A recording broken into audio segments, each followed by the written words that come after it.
25শে বৈশাখ আসছে, ঘুরতে যাব না? তা কি করে হয় কাচারি বাড়িতে। হ্যালো এভরিওয়ান, আসসালামু আলাইকুম। আই হোপ সবাই ভালো আছো।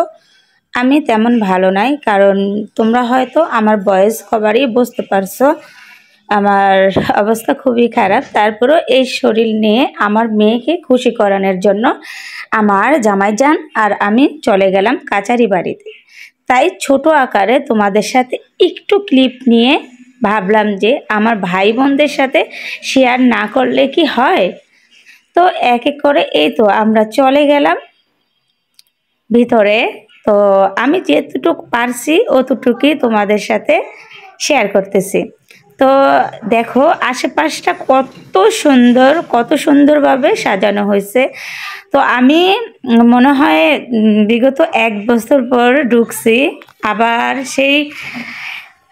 তারপর ভাবলাম যে আমার কুট্টুস বুড়িটাকে আমি একটু ভিডিও ক্লিপ নিয়ে ক্যাপচার করে নেই, কারণ এটা হচ্ছে একটা মেমোরি হিসাবে থাকবে, তাই না বন্ধুরা। তো এইখানে দলে দলে অনেক মানুষ আসছে। তারপর আমি চলে গেলাম আমার মেয়েকে একটু হালকা পাতলা কিছু খাওয়াতে। তো এইখানে আমার মেয়ের জন্য ফুচকা নিয়েছি আর নুডলস আর চটপুরি নেওয়া হয়েছিল, ওইটা ভিডিও করা হয় নাই। তো এইখানে ফারিয়ার বাবা চলে গেল। তো আমি আবার একটু যেই ভাইয়াটা ফুচকাওয়ালা ভাইয়াটা, ওই ভাইয়াটাকে একটু ক্লিপ নিয়ে তোমাদের সাথে শেয়ার করলাম। তো আশেপাশটা একটু ঘুরে আমি সেই ক্লিপগুলোও নিছি।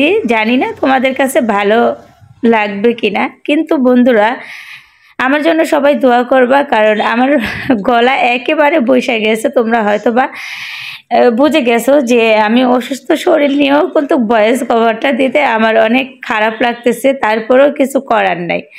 তো এইখানে দলে দলে অনেকগুলা বাইক আছে, তারপর সব কিছুই প্রশাসনের লোকও আছে।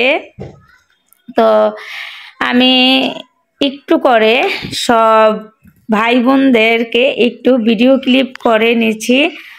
তো এখানে আবার আলু সিদ্ধ দিছে, মেবি ফুচকা চটপটির জন্য, এইটাও একটু ক্লিপ নিছি। এই যে দেখতে দেখতে আবার আমাদের চটপটি চলে আসছে। তো ভাবলাম যে এটা শেয়ার করব না কেন। তো এই যে আমার মেয়ে একটু নুডলস খাইছে।